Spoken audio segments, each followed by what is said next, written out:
Welcome to Pot of Plenty. I'm Dave. Today we're making an award-winning chili that's as delightful to make as it is to eat. Let's start by taking a look at this beautiful bowl of chili. There you go, it's a bowl of chili.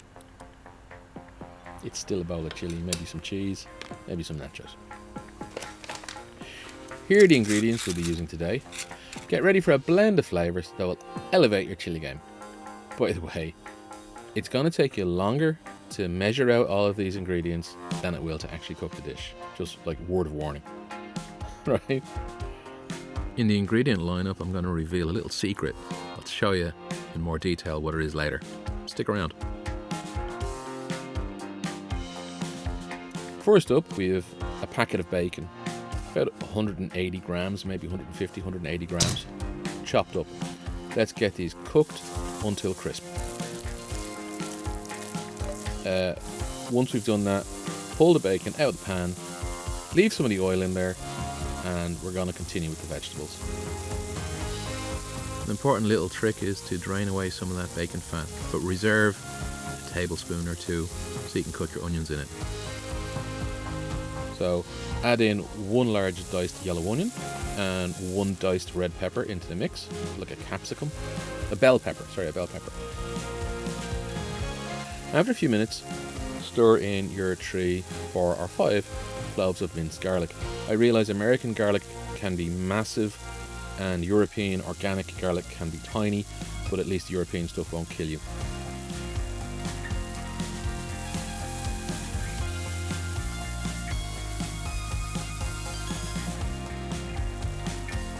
So, once you've done that, you can introduce the beef. Here's 1 pound of ground beef, with half a kilo of beef.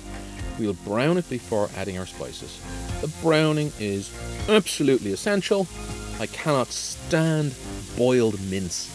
You've got to get it brown, okay? So you're going to hear it sizzle, and it's going to go quiet, but the heat is actually going into it and browning it. So, we've got to brown it before adding our spices. 1 tablespoon each of brown sugar, chili powder, and if you have it, ancho chili powder. I didn't have it because, right?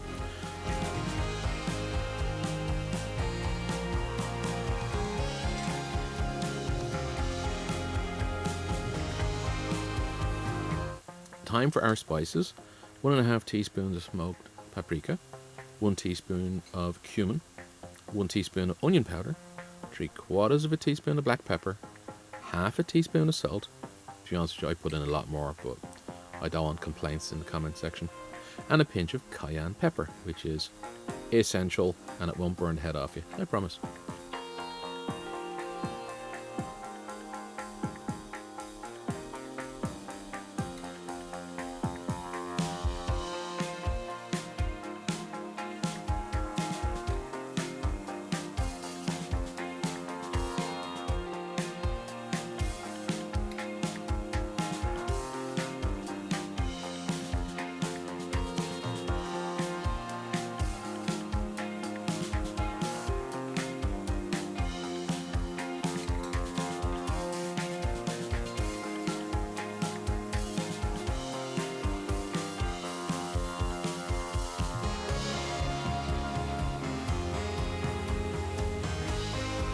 Next, pour in 1¼ cups of beef broth.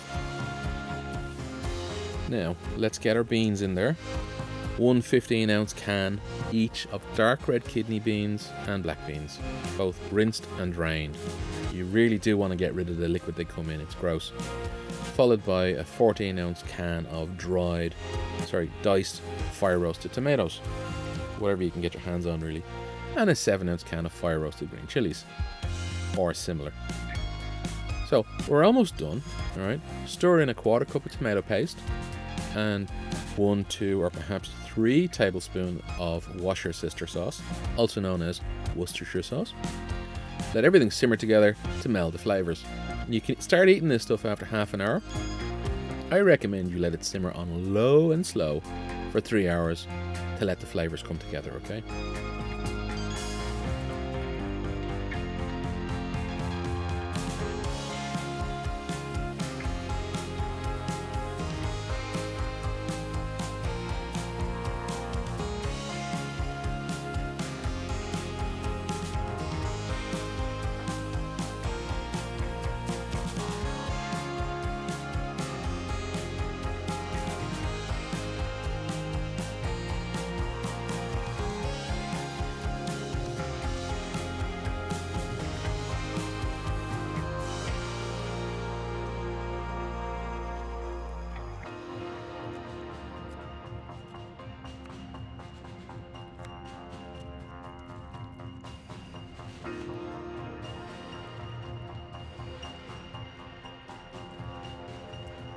as I said earlier, you can cook this stuff. There's the secret. That's the secret smoke. Use it sparingly. But as I was saying, you can let this sit for half an hour simmering away on low heat, but it's much better if you let it simmer for 3 hours. So this is it simmering away.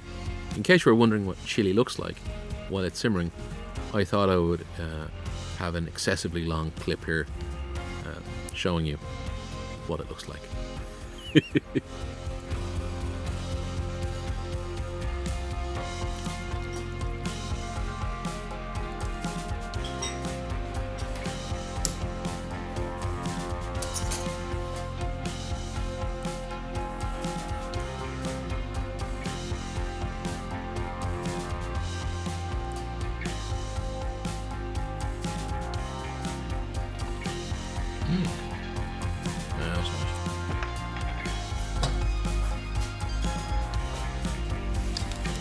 So in closing, here's the final preparation or presentation of the chili, right? There it is, your perfect bowl of homemade chili, rich with flavour and love. Don't forget to top it with sour cream if you want to get fat, cheddar if you want to get fatter, and corn chips. Enjoy your meal, and remember to like, subscribe, and share your thoughts below in the comments section. Whatever nonsense you come up with, right? I love replying to your stuff. Catch you next on Pot of Plenty. Catch you next time on Pot of Plenty.